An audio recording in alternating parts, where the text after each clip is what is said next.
Welcome to Provitalks, where nature and science blend to inspire you. Discover the latest in technology, sustainability, and trends in the cosmetics world, thanks to Provital.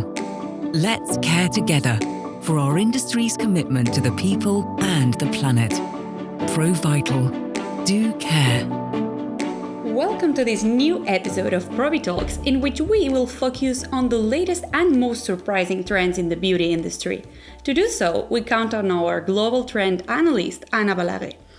Anne is a chemist and a passionate about the beauty sector, in which she has been working and analyzing its behavior for more than 25 years. As Global Trends Manager at Provital, her research work allows us to learn more about the most innovative products and movements from around the world, and thus anticipate the market niches that will grow in the future. Welcome, Anna. Thank you. Thank you very much for being here today and for sharing some of your latest discoveries.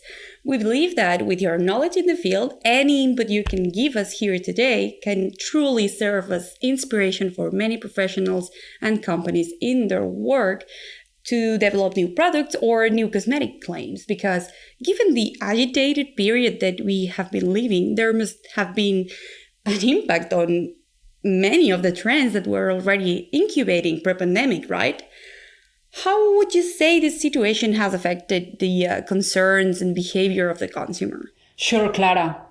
All the industries in general have witnessed an acceleration of already existing trends. The animal origin of the pandemic, that may be controversial, but up to date is the official version, together with the fact that we have had all more free time because of the lockdown, have made the consumers think about how can we reduce the negative impact of certain behaviors have in our planet?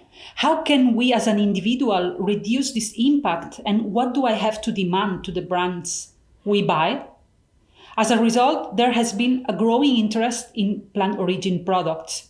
In fact, the first months of the pandemic, there was an increase around 600% of Google searches with the term plant-based. And therefore, green, natural, clean, bio brands, however you want to call it, are more popular, relevant, and there are new launchings constantly. And yes, the consumer wants these natural products, but scientifically baked always. Nowadays, we have all the information in the world in our smartphones, and the customers are more and more educated, and they search and they are really eager to learn. Therefore, not everything is accepted, and it is mandatory to be transparent. And you know also that there are new options of applications that inform the consumer about each and every ingredient in a formulation. And they check it at the selling point or at home. And this is relevant information in terms of decision making, if they are going to buy the product or not. The willingness of being more respectful to the environment expands to the packaging, the production process, water consumption, fair trade, respect for the people in general. If you look at the ads anywhere, brands of all industries mention the improvement, the evolution in their products in terms of respect for the planet, for the environment. The electric cars, food sourced under fair trade parameters, a lot of chocolate, coffee, fashion clothes made of recycled materials, upcycling, etc. Also, the importance of physical and emotional health. The well-being trend that was already a trend is here to stay. And even more now that some very famous sportswomen like Simone Biles or the tennis player Naomi Osaka placed their mental health above the glory of the medals. Yes, it's amazing to see the levels that emotional well-being is reaching in any field. And particularly in the category of well-aging, what are you seeing in the most innovative markets? Before answering specifically to your question, let me tell you that there's something really important that has evolved within this category, and it is the communication. In the same way that if we want to reach younger generations, it is absolutely necessary to be inclusive, the communication around well-aging has evolved towards a positive approach, and the acceptance around blowing out the candles and stay fabulous at the same time. Going back to what I mentioned previously, recently I loved to see in the French version of the fashion magazine Marie Claire that in the pages dedicated to beauty, the model that was illustrating all the report, who was really super nice and super cool, was clearly overweight, according to our regular standards, yes, but it's a clear example of this inclusivity, of this body positivity. The same is happening with well-aging products. Most brands are not using any more than young models to target them. This is not acceptable. And the approach has to be positive. It is so nice to live our lives at the fullest as we age, taking care of ourselves to be and feel great. And all this also links with the emotional well-being that we have also previously mentioned. If you look good, you feel good, and vice versa. In Provital, for example, we have a product, Wonderage, that brings together this positive impact in the skin condition as well as in our mind. Further than the interest in plant-derived products with their specific scientific studies, there is the microbiome as a star trend.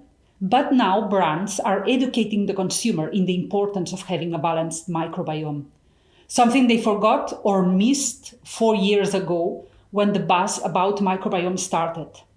As we age, now we know the composition of our microbiome changes, and of course, this has an impact in our skin condition.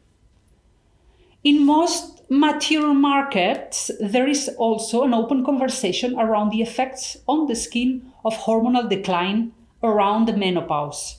In the US, for example, there are new brands targeting exclusively this specific need, pre, during, post-menopause.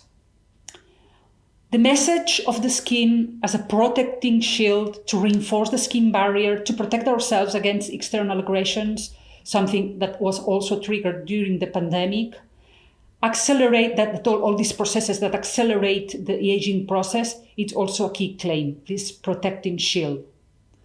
And we have also seen a huge increase of skin sensitivity linked to well-aging. That's why doctor brands that were already on the market are on the rise. But now, the same doctors are the image of their brands, taking advantage of social media such as Instagram or TikTok. Yeah, we believe that this need for expertise translates into other categories as well.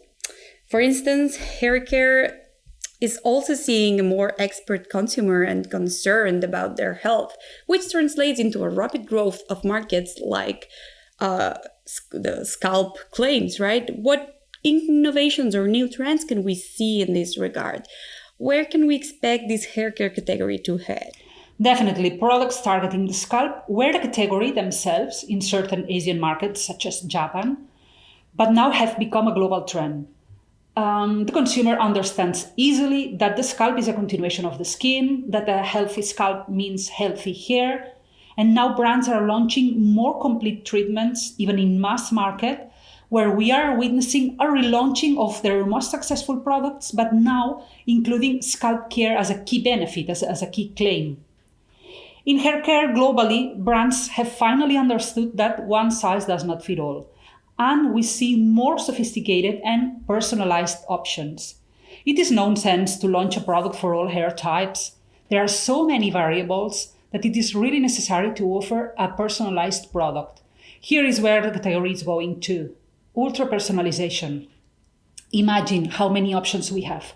Color, length, shape, your lifestyle, porosity, thickness, density, the style you wear. It's impossible to make a product which covers all these different needs.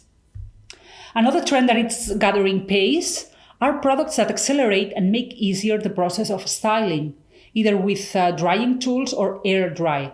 Saving time, it's always a good claim in this category and in all the categories, always ensuring good results. And finally, waterless options that are tapping into the demand for more sustainable products. They are becoming more and more popular, and we not only see the typical shampoos that we have seen on the market for a while, but also conditioners, serums, treatment in general. And if we talk about changes due to the pandemic, one of the categories that has clearly suffered the impact is makeup. How do you think this category has survived? Is the consumer interest recovering? Sure, Clara. Together with the perfumes, it's the category that has suffered the most, a decline in sales. The lockdowns, no social life, and mask use have harmed them clearly. In makeup, some brands reacted quite quickly, and again, thanks to social media, they started posting tutorials for a super cool eye makeup, which the eyes, were the only visible part of our face at that moment. Or even what it's called the Zoom makeup, which are the best shades to use when in virtual meetings. When we started to go out, always with a protective mask on, which is certainly going to stay for a while in our wardrobe, brands relaunched or launched their non-transfer makeups and lipsticks to keep the mask clean, while consumers in social media were comparing them. The good news is that social listening tools have been the last month detecting an increase in interest for lipsticks and face makeup in social media and Google searches. So we expect a recovery in both categories. Yeah, the beauty sector is so resilient. It's amazing. Well, Anna, finally, if you will allow me, can I ask you how you get all this information? Or where does innovation in cosmetics products mostly come from? Oh, I'm not going to reveal all my sources, as the journalists say in the movies.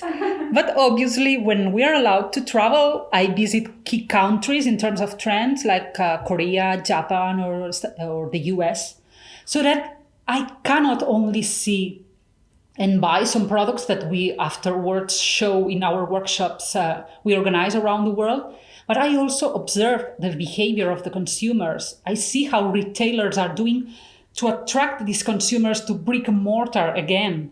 I chat with the shop assistants if they can understand me in English and other things. Obviously, in Provital, we are also subscribed to trend platforms that let us know what happens all around the world, which is something impossible to cover by ourselves. And we also obtain amazing information from some trends agencies that are specialized in countries like I mentioned, Korea, China, Japan, or the US. So both online and offline market research are necessary. Got it. Thank you for the tip, Anna. And of course, thank you for all these interesting trends and movements you thoroughly explained. I can't wait to hear more about it on our next Provitalk. See you soon. Thank you for listening to this edition of Provitalks. We hope you got some source of inspiration to create and spread your own kind of beauty. For further information, subscribe to our podcast or visit our website at weareprovital.com. Provital. Do care.